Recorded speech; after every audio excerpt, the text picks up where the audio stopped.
of a multi-sectoral movement, advocacy group, organization named VIPSD, or Voice of Individuals of the Philippines for Sustainable Development. VIPSD is a movement composed of various sectors, as I have introduced them, and more to come, whose leaders and members are committed to unite and organize themselves for the purpose of achieving one primary objective: the attainment of sustainable peace and development in the country. As a movement, we aim at educating our citizenry on the importance and significance of moral values, unity, and peace to national security and development, and to mobilize our resources within the spirit of voluntarism. We are here as volunteers to better the Philippines. As the quote of former CHED Commissioner Ronald Adamat goes, this representation: meaningful leaders do not deform a nation, but reform it for the betterment of the people. The question now is, do we have meaningful leaders around us or in the country? Maybe your guess is as good as mine. As far as I'm concerned, and I think this is also your belief, you share this belief, we can count by our fingers meaningful leaders of our country. Maybe this person seated next to me at the presidential table and the members of officers and members of the IPSD, we can trust them. They are meaningful leaders. That's why we are here today. But by and large, we see meaningless leaders. When I call meaningless leaders, these are the leaders who are deforming this country through massive corruption, through hypocrisy, walang puso, walang kaluluwa, at nakakahiya po tayo sa ibang bansa. There is a news this morning I heard from the radio. We are now called a country of thieves. Alam po ninyo yon? A country na kung saan nandito yung mga magnanakaw. Nakakahiya po yun. I'm not proud to be a Filipino if my country is called country of thieves. Do you agree with that? Yes. Natutuwa ba kayo na country of thieves sa Pilipinas? No. Of course not. So ano po ang gagawin natin?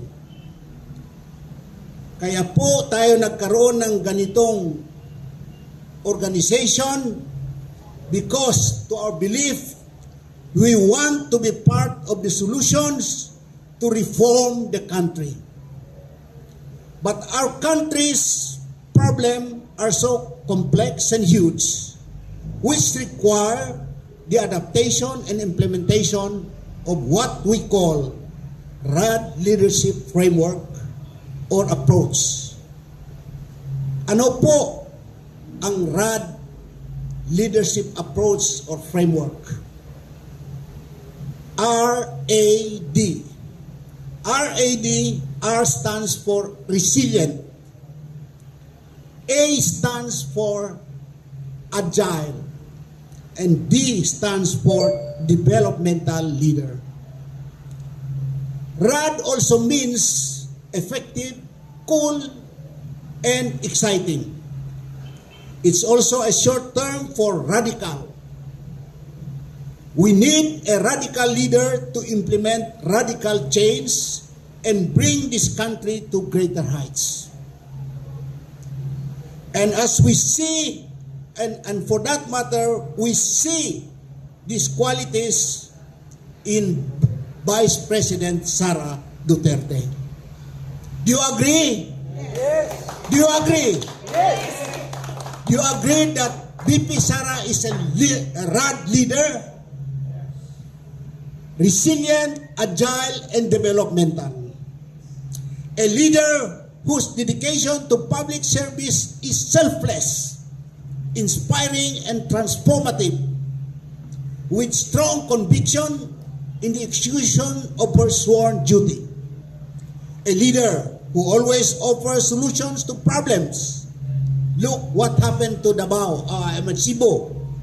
If the government is scrambling to monitor, to look for solution, anong ginawa ni VP Sara?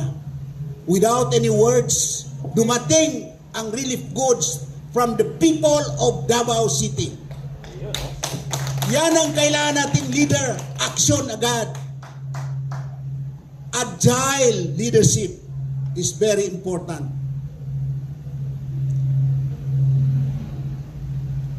He is always there to offer solutions to problems rather than adhering to blaming game strategy.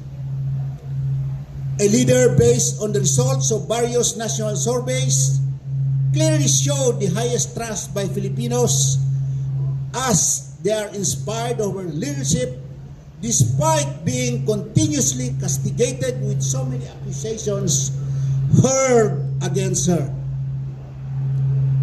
A leader or a RAD leader, an inspiring leader like VP Sara is what this country direly needs. For when people are inspired of their leader, they volunteer respect, obedience, discipline, and easy to contribute to national unity and development.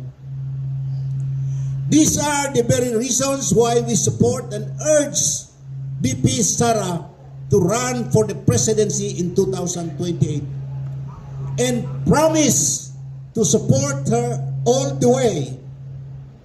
Will we agree with the idea that we will support VP Sara all the way for 2028 presidential election?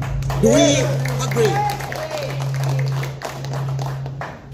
The RAD leadership in her will surely minimize, if not eradicate, massive corruption, poverty, criminality, and moral degradation. Anong nangyayari sa atin ngayon? May moral values pa ba ang mga Pilipinos? Siguro majority demoralized dahil sa nangyayari sa ating bansa. Alam nyo, bilang commissioner ng CHED at isang professor ng graduate school ng mga universities, state universities dito sa Manila at sa probinsya, I have a personal experience kung anong nangyayari sa mga classrooms. Mayroon po akong experience na isang bata, isang estudyante na huling cheating, nangungopya. Alam naman natin lahat ang cheating, di ba? Noong pinuna ng isang guro ang isang estudyante, noong nahuli yung estudyante na nangungopya, cheating, at pinuna, anong ginawa ng estudyante? Tumawa pa. Sayang, sabi niya, nahuli ako. Noong unang panahon, pagka nahuli yung bata na nangopya, umiiyak yun. Ngayon, hindi na. Parang naging kultura na ang cheating, ang pagnanakaw, ang corruption, walang puso at walang kaluluwa. Nakakalungkot po. Kaya this is the big challenge insofar as this organization is concerned. And we only see a leader who can champion the cause of the Filipino peoples through peace and development in Vice President Inday Sara Duterte. Do you agree with that? Yes. Thank you very much. Meanwhile, we strongly condemn the rampant corruption in trillion pesos on flood control projects, confronting the country involving officials of the government, DPWH officials, and contractors.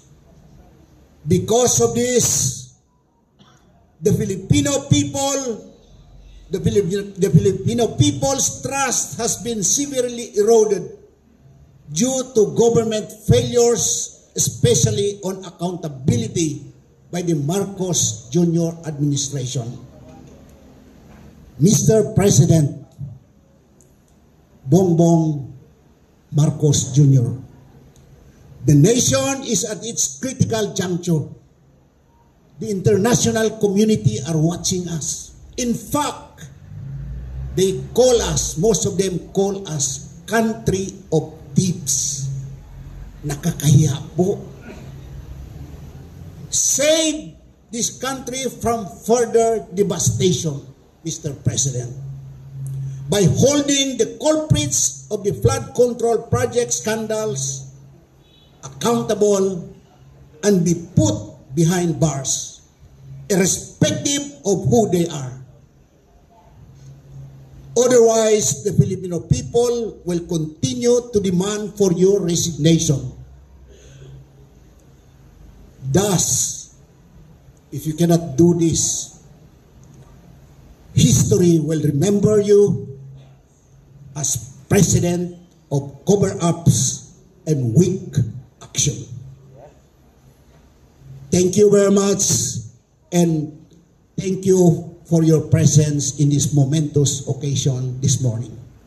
Maraming salamat po sa inyo.